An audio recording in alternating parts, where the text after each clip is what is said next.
On a Sunday afternoon in January of 1980, a park ranger decided to go for a short hike. His name was Paul Fugate, and he wasn't planning on being out in the backcountry for long. And while nobody knows exactly what his objective was, we do know this.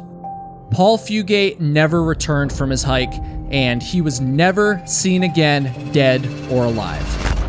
He had gone missing in Arizona's Chiricahua National Monument, and the search for him started out small. A few fellow rangers hunted around the area's canyons by flashlight, desperately yelling Fugate's name. But they didn't find him, and so by the morning, the sheriff's office was involved. And by the next day, the National Guard was out searching for Fugate.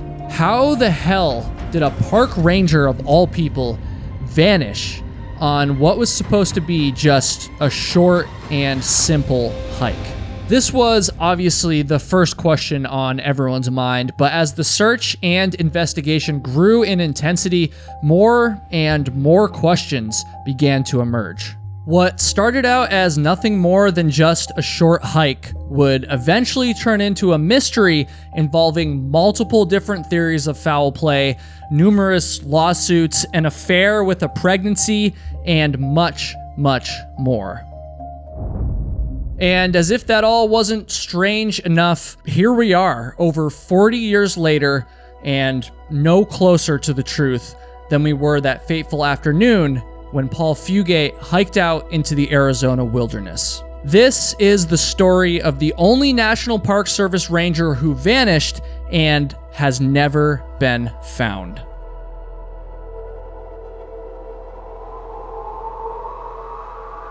I hope you'll excuse my language here, but I just gotta say, this entire story is a giant clusterfuck. And you'll know what I mean by that by the end of this video. To start off, let's take a trip together to the mysterious Chiricahua National Monument in Arizona. Now, don't worry, this trip is free, but you must hit the subscribe button to cover admission, especially if you're a repeat viewer. You're also going to be helping us get to our goal of eventually reaching 1 million subscribers. But anyways, Chiricahua National Monument is a unit of the National Park System located in southeastern Arizona. It's most known for its volcanic rock pinnacles, and it has an 8-mile paved scenic drive, 17 miles of remote hiking trails, and a visitor center. In January of 1980, Park Ranger Paul Fugate was working out of this very visitor center, answering questions, putting together hiking trail guides, and curating park information for the visitors. Though he might fit in better today, Paul Fugate was not a typical park ranger for the 1970s and 80s. He grew his hair, mustache, and beard out, and he had what was described by some as a laid-back personality. Others described him as being lazy and as having a negative personal attitude. And by others, I actually mean the National Park Service, who in 1971 used this as well as personal grooming violations as justification for firing Paul Fugate. My understanding is that at the time, Paul had been employed by the National Park Service for about 6 years and had been stationed at 3 different parks. The first was Carlsbad Caverns National Park in New Mexico, and the second was Navajo National Monument in Arizona. And it's actually here that Paul Fugate began butting heads with his superiors. In 1967, Navajo National Monument Superintendent wrote Paul a letter which read, quote, "If you want to look and live like a hippie, that is certainly your prerogative, but not here at Navajo National Monument." It's reported that the superintendent tried to get Paul fired, but was unsuccessful for some reason. The superintendent did still manage to get Paul out of his park, however, because in 1970, the National Park Service actually transferred him to Chiricahua National Monument. Approximately 1 year after that, Paul's position was officially terminated. However, Paul did not go down without a fight. Upon his termination, Paul Fugate hired a civil rights lawyer, and for the next 5 years, he fought back in court trying to get his job back. Now, I don't know the details of the legal battle, but I do know that ultimately Paul Fugate was successful, and by 1976, he was once again working as a park ranger at Chiricahua National Monument. The National Park Service even had to provide him with some back pay due to his 5-year absence. In the years that followed, Paul Fugate would spend his time hanging out with the younger seasonal employees at Chiricahua. He would spend his time making trips to Tucson to visit his wife, and he would spend time working on his vehicle. He was described as a lost soul by one of his fellow rangers, who also said, quote, "Paul wasn't going to go anywhere in the Park Service. They had it out for him." Though the legal conflicts had since been settled, it appeared that Paul's presence within the National Park Service was certainly not being celebrated. And then, on January 13th, 1980, Paul Fugate went for a hike. He had been working at the park's visitor center, and around 2 p.m., he set out, apparently hiking towards Faraway Ranch. There was one other coworker at the visitor center when Paul left. Paul actually told her that if he wasn't back by 4:30 p.m., then she should just shut down the visitor center without him. He was wearing his Park Service uniform with his badge, but he left his radio, his ID, and other personal items behind, which indicates that he wasn't planning on being gone for very long. After Paul left the visitor center, he was never seen again. At 8 p.m., his coworker reported him missing, and a few other rangers began searching the park by flashlight, calling out his name along the way. When this initial search was unsuccessful, the sheriff's office was called in, and by the next morning, 22 people were conducting a ground search, and they even brought along a search dog. But this search, too, proved unsuccessful, and so the next day, the National Guard was brought in to search the park on the ground and by air. At one point, searchers actually found some footprints, which gave them some hope, but this hope was quickly dashed when they realized the footprints had actually been created by another searcher. The official search for Paul Fugate lasted just over 2 weeks, but an unofficial search headed up by Paul's wife lasted for years to come. And despite all this searching, exactly 0 physical evidence was found, let alone Paul himself or his body. While the investigation into Paul Fugate's disappearance entered year number 2, controversy was brewing on the side. This came in the form of a lawsuit between Paul's wife and the National Park Service. Shortly after Paul disappeared, the Park Service declared him missing and therefore began making partial salary payments to his wife. These payments ended up totaling just under $7,000 at the time, which is worth roughly $25,000 today. But roughly a year later, in early 1981, the director of the Park Service's Western region reviewed Paul Fugate's case and made the determination that Paul had, quote, voluntarily abandoned his position. This led to him officially being fired, and the Park Service even demanded that his wife repay the money that she had been given, plus 11% interest. Paul's wife was told that no appeal would be possible, and so she lawyered up, and eventually, by the end of the 1980s, got the government to finally pay her Paul's retirement benefits and approximately $40,000 in back pay, which is worth almost $100,000 in today's money. Now, some people think this was a massive injustice on the part of the Park Service, and maybe it was. Other people believe that Paul's wife may have actually been involved in her husband's disappearance. That's right, it's time to get into the main theories into what happened to Paul Fugate, and I just want to stress that I'm not aware of any hard evidence that proves any of these theories. I want to make that crystal clear. These are all speculation. Take it with a huge grain of salt, but with that said, here are the 2 main theories about what happened to Paul Fugate, plus a bonus third theory that I don't think is being talked about anywhere, but I just couldn't shake it from my mind. The first theory is that Paul simply ran away and wanted to start a new life somewhere. Now, this is always a theory tossed around when somebody goes missing, and my understanding is that one of the main things driving this theory,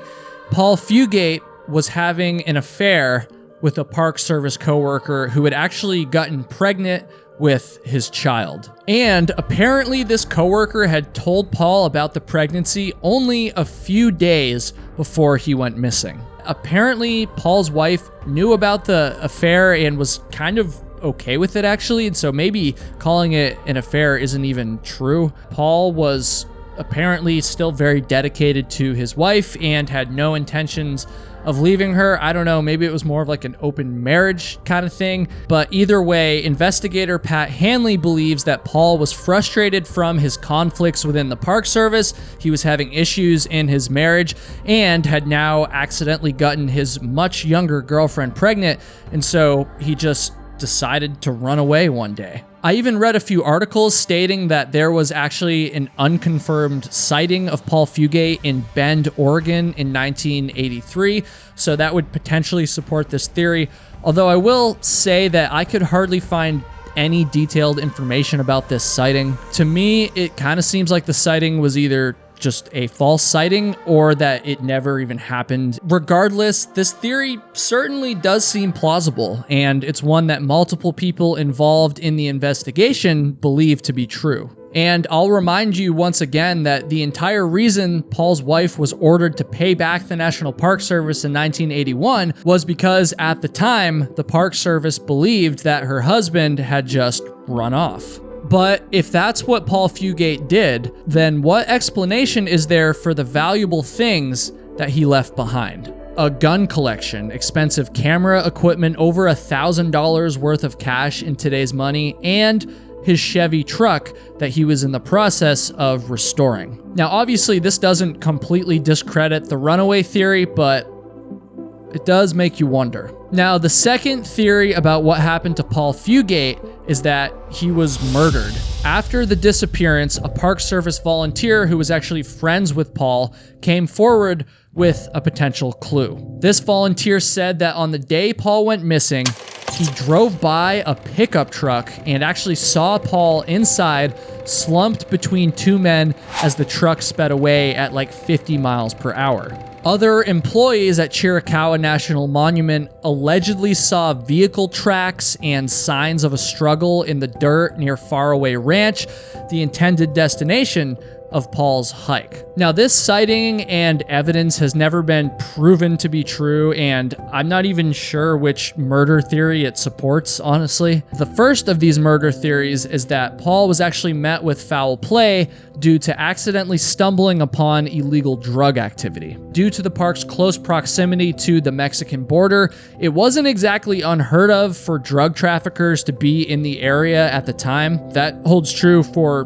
well beyond the 1980s. In fact, in 2013, a Park Service employee was nearly killed by an alleged drug smuggler at Faraway Ranch, which is undeniable proof that the possibility of violence exists in the area. There were a few different suspects over the course of the investigation, and in 1983, a detective from the sheriff's office actually announced that he would be charging, quote, persons with the homicide of Paul Fugate in the not-so-distant future. However, no one was ever arrested, which is really bizarre that the government would just come out, make this announcement, and then nobody gets arrested. I don't know. According to a 1981 article from the New York Times, Paul Fugate's wife and her legal team believed that Paul was hiking alone when he accidentally stumbled upon a drug deal. And since he was in uniform and wearing his badge, the drug traffickers responded with violence and abducted him. There are some people out there that don't believe this theory and actually instead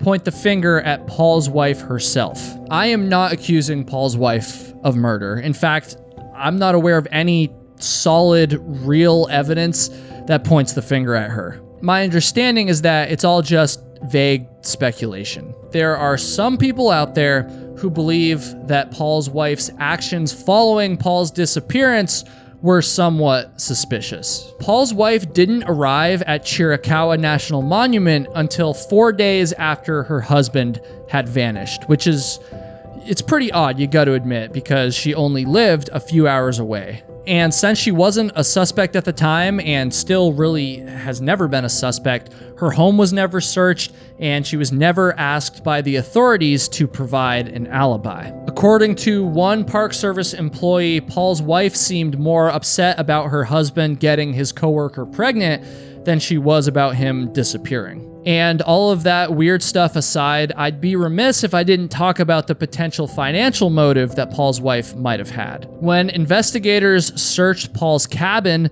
they found an unfinished life insurance application, and then 2 weeks after Paul's disappearance, his wife was already asking Paul's boss about when she would receive her husband's retirement benefits. That's really weird because at this point, it had only been 2 weeks. Obviously, none of the things I just said could even be considered close to proof of murder. And while Paul's wife was never really considered a true suspect, she did actually take a polygraph test, and during it, she was asked if she had anything to do with her husband's disappearance. I just want to be clear, I'm well aware that polygraph tests are not reliable. You can't even use them as evidence in court. So make of that what you will, but Paul's wife was never charged, let alone convicted of murdering her husband. And so allow me to suggest a third theory about who could have potentially killed Paul Fugate. And this is a theory, by the way, that I've seen very little speculation or conversation about. Now, I try not to inject my opinion too much in these videos, but when I do, I try to make it clear that I'm doing that. And so make no mistake, I'm going to share my opinion with this next point. I'm just wondering if it's possible that maybe the National Park Service itself had something to do with Paul Fugate's disappearance. There's no true evidence of this, so I'm probably way off, but I don't know. While researching for this video, I just couldn't get this theory out of my mind. I mean, once again, Paul Fugate had numerous conflicts with the National Park Service. He was officially fired twice. He had conflicts with his supervisors. He spent 5 years battling the National Park Service in court, and then he went and got one of his fellow employees pregnant. And then a year after his disappearance, the National Park Service quite confidently declared that he had abandoned his job and ran away, despite not really having any evidence of this. I don't know. Again, this is far from proof of anything. I really don't know, but I don't know. It just makes me a little suspicious, and I haven't really heard anyone talking about this. Is it possible that maybe the Park Service was just sick of him and wanted him gone once and for all? I don't know. Maybe one of these theories is true, or maybe none of them are, and Paul simply went for a hike, got lost, and succumbed to the elements. That's certainly possible as well. The truth is that we don't know what happened, but hopefully we will someday. And the reason that I say that is because the investigation into Paul Fugate's disappearance is still active. And a few years ago, the Park Service actually raised the reward to $60,000 for information leading to his whereabouts or the arrest and conviction of whoever is responsible for his disappearance. Please consider subscribing to the channel if you liked this video, especially if you found yourself watching a few of my videos and you're a repeat viewer. But more importantly, please keep Paul Fugate in your hearts and in your minds. Thank you so much, everybody, for watching.